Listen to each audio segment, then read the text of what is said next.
Hi guys, welcome back to Waxing On. It's Wednesday, and just before we start, I mentioned it on Monday, and I just mentioned for those that hadn't seen Monday's show, if you get a chance while you're watching the videos, I'd really appreciate it if you like what we're doing, you like the concept, or maybe the bands we're featuring, give the video a like.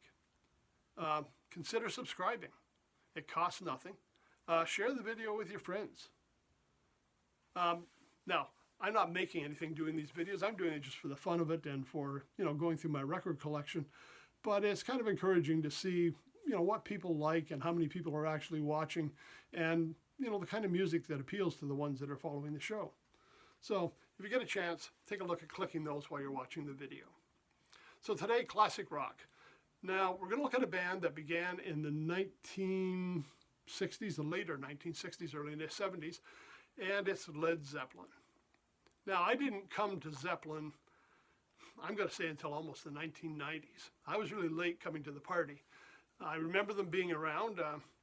When I was in high school, we had a jukebox in the cafeteria, and yes, they played Whole Lotta Love until you were, you knew it by heart. It was the big hit off their second album. And it was a different style of music. It seemed a little bit hard rock, heavy metal. But when you got into listening to the Zeppelin albums, they were so much more. There was so much going on. They were so complex. It was so different from regular rock music.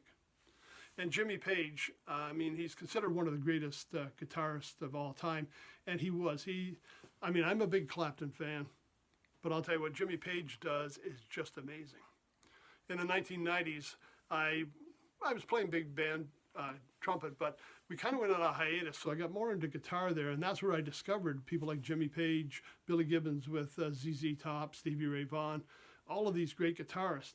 But Page had kind of not only did great soloing, but Page had the ability to do some of the greatest riffs and the greatest stuff behind the singer that I don't know if everybody appreciated until you really sat down and listened.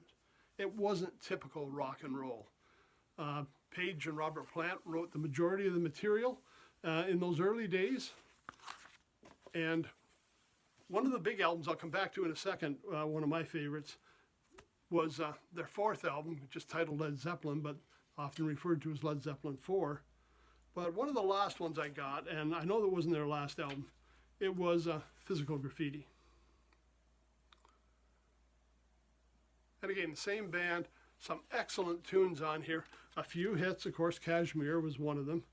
But stuff on here like Bonjour, Down by the Seaside, Night Flight, Custard Pie, In My Time of Dying, Houses of the Holy. Songs that were not getting a lot of airplay, but if you listen to them, there's some very great music there and some very complex stuff going on.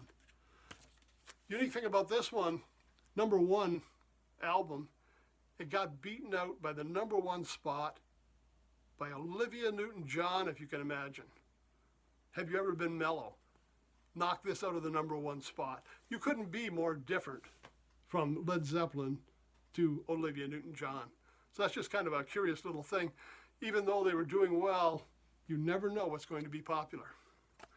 Anyways, the album I wanted to come back to, and while there was some great stuff on all of the albums, this to me is almost like a greatest hits.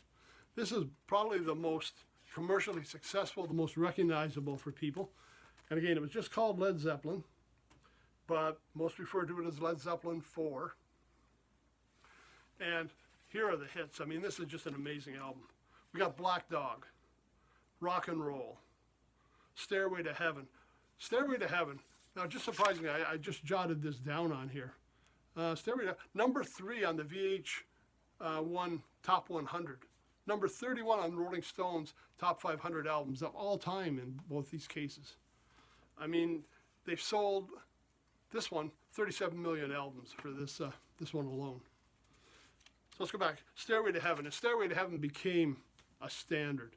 Back in the times of dances in the mid-70s, this was actually the closer for the night. Used to be Hey Jude. We moved into Stairway to Heaven as the one that everybody wrapped it up with at 1 o'clock. We got Misty Mountain Hop, Four Sticks, When the Levee Breaks. Almost every song on here is a classic. And again, the same band we've always had, Robert Plant on vocals, Jimmy Page guitar, we got John Paul Jones on keyboards, and John Bonham on drums. And what the four of them can do is amazing. It was a different style of rock and roll. Some called it stadium rock, some called it, concept, because the albums were very different. We have a whole album concept, but it was not what anyone else was doing. And Robert Plant and Jimmy Page really deserve a lot of recognition for what they did putting this band together, the songs they wrote, and Jimmy Page as being one of the great guitar players to listen to. So if you haven't had a chance to check them out, and again, I went a lot of years before I came around to what they were doing. Unfortunately, a lot of my Zeppelin collection is on cassette, which if you followed the show, a lot of those are packed someplace. I don't have them. And I've only got a couple of the ones I have here, and some of the ones I've downloaded on, digital downloads. But certainly they're available online. They're available for digital download. The hard copies are available. It sounds just as fresh as in 1969. I mean, you're talking 50 years plus, and this stuff is still great music. So if you get a chance, check them out. That's it for today. Led Zeppelin on Classic Rock. Thanks for stopping by. We'll see you on Friday.